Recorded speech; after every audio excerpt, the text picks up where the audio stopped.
Дәм татайық. Вообще, мен қатты толқып тұрмын. Очень сильно волнуюсь. Хорошая фраза. Мен толқып тұрмын, когда вы волнуетесь, например, перед выступлением на той. Мен толқып тұрмын. Вот такая фраза. Ну ты-то чего волнуешься? Ну, я-то картошку по этому рецепту первый раз делаю, поэтому... Барлықтарыңызға сәлем! Это Сөйлетюб, разговорный казахский с Акынычем для начинающих. И вы смотрите новый выпуск гастрономического шоу «Казы-сазы». Сегодня мы готовим легкий завтрак из диетических блинчиков и яйцом пашот. Для начала приготовим блины. В наше время казыргы танда... О, кстати, сразу упоминаем. Отличное начало для фразы, когда мы хотим сказать что-то о нашей современности. Казыргы танда. Типа в наши времена, в наше время. Ну, обратите внимание, на телевидении часто говорят казыргы танда. Например, казыргы танда барлық маңызды ақпарат интернетте бар. В наше время вся важная информация в интернете есть. Казыргы танда ақылы картамен төлем жасау кеңінен дамыған. В наше время оплата через карту широко развита. Казыргы танда дұрыс тамақтану әдісі сәнде. В наше время правильное питание в моде. Кстати, у нас на этот счет Акынка там завалялась.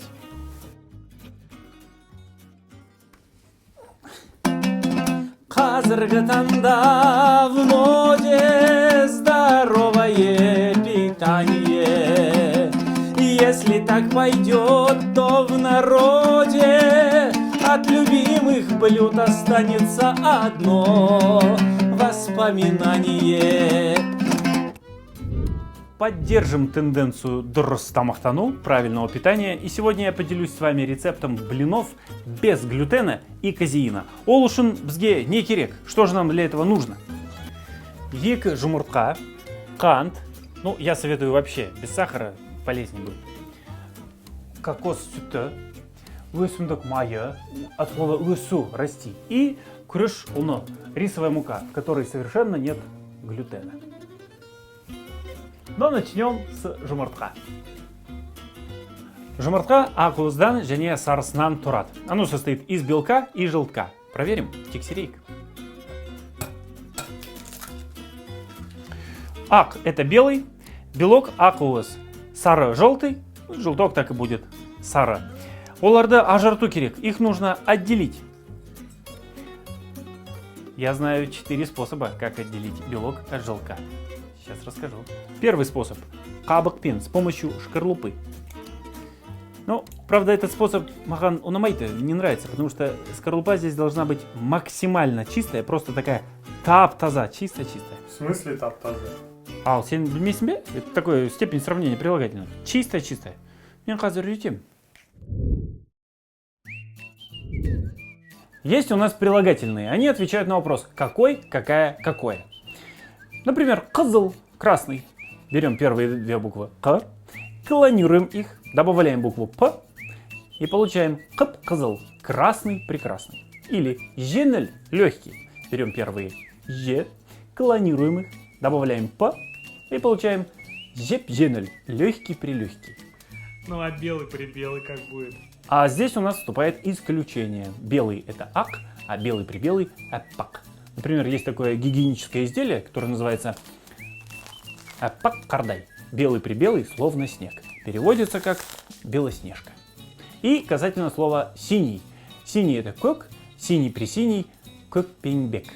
Второй способ – с помощью бутылки. Бутылкамен.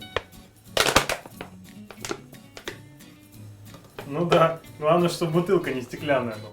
А, точно. Вот почему тогда из-под шампанского бутылка не прокатила. Ну ладно, бутылка не всегда бывает под рукой. Третий способ. С помощью воронки. Қойғышпен. Қою наливать, қойғыш воронка. Ну, в нее же наливают. Так, пробуем.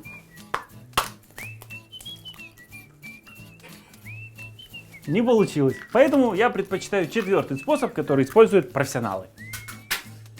Для этого способа нам понадобится жұмыртқа и тап-таза қолдар. Чистые руки. Как мы это делаем?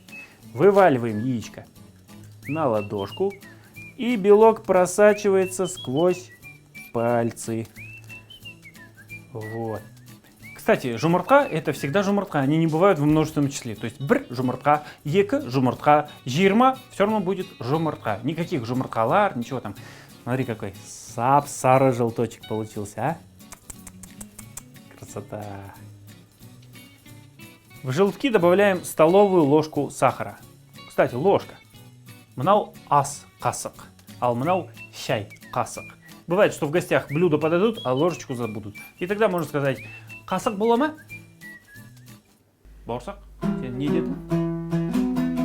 Я простой мысок, не использую косок. Где же ты, моя киска? С тебя лайк и подписка. Дұрыс айтасың. Что значит кот акыны? Но вернемся к рецепту. Кокос сүті қосамыз, содан кейін күріш ұны араластырамыз, өсімдік майын қоямыз. Ал енді ақуыз шайқаймыз. Взбиваем белок. Ну, мен его алдын ала шайқадым, заранее сбил. Араластырамыз, пісіреміз. Кстати, немногие знают, что блины на казахском будут құймақ, от глагола «құю» – наливать. Легко запомнить. Құймақ отлично идут вместе с қаймақ. Біздің құймақ дайын. Теперь готовим яйца пашот. А что? Пашот. Для начала немножко посолим воду. Туздаймас. Если вы не знаете, что такое туздал, то посмотрите наш предыдущий ролик. Опс. Мясо. Как будто случайно, да? Вот почему мне этот сон приснился.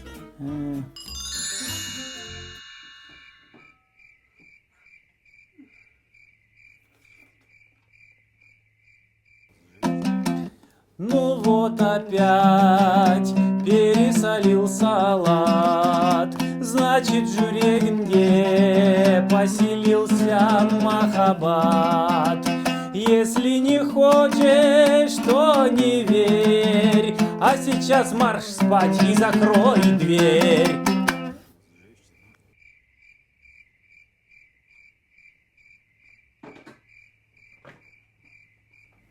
Ну, не беда, у нас полная кастрюля соленой воды, значит, яйца пашот отменяются и будем готовить картошку в мундире по рецепту от Акыныча. Айтпақшы, мәссаған. Очень хорошее слово, когда вы чему-то удивляетесь. Неважно, хорошему или вот примерно такому. Мәссаған.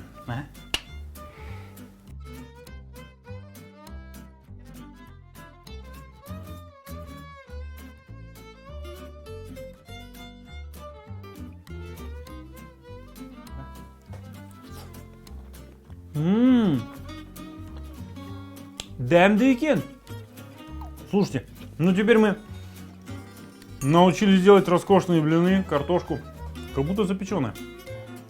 Самое время позвать соседей, но прежде давайте выучим некоторые фразочки, которые нам пригодятся, если вы в качестве гостя, если в качестве хозяина. Когда вы предлагаете что-то только попробовать, то отлично подходит фраза «аос ти». «Аос» — это рот, «тию» — трогать. Как будто ртом потрогай, пригуби чуть-чуть. Или «аос тинес» в уважительной форме. Вторая фраза «дэм тат». «Дэм» — это вкус, «тату» — отведать. Или «дэм татнес» в уважительной форме. «Дэм тат». Не, давай лучше ты первый.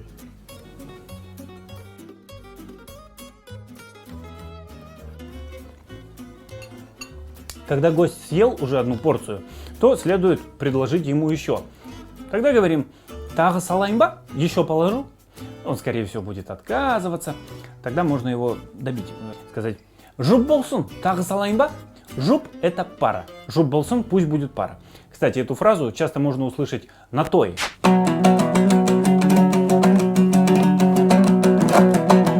Когда дамбрист на тое закончит исполнять какой-то кюй, то часто ему из зала могут крикнуть Ай, жайсын, жұп болсын. Да, это значит на бис, давай на бис. И если это нағыз домбырашы, настоящий дамбрист, он міндетті түрде обязательно исполнит что-то еще на бис.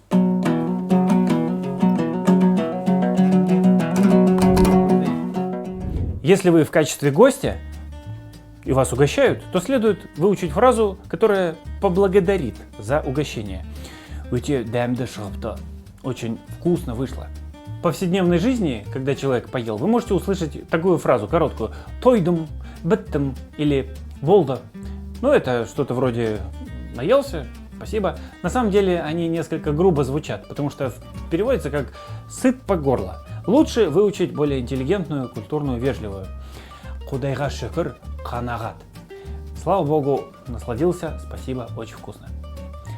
И если вы хотите сделать еще больший комплимент хозяину, то говорим: қарным тойса да, бірақ көзім тоймай жатыр. Хоть мой желудок и полный, наелся, но глаза не могут насытиться. Уж так красиво у вас тут все оформлено. И добиваем хозяйку фразой: осы тағамның рецептімен бөлісе аласыз ба? Мол, поделитесь рецептом? Или коротко: рецептімен бөлісе аласыз ба? Если тебе не очень понравилось. Ну, если совсем не понравилось, то аш қарынға болады. Ну, вроде как на пустой желудок пойдет. Ну, вообще, не знаю, что тебе не понравилось. Қоймақ вообще бұл менің сүйікті тамағым. Любимое мое блюдо. Ты там чего, замерз, что ли? Давай, салшы. Ойында ма? Бәрі жақсы, все нормально. Қазы беш бармақ, бауырсаки қордақ, это мой сүйікті тамақ. Сүйікті тамақ, любимое блюдо. Пишите в комментариях, какое у вас любимое блюдо.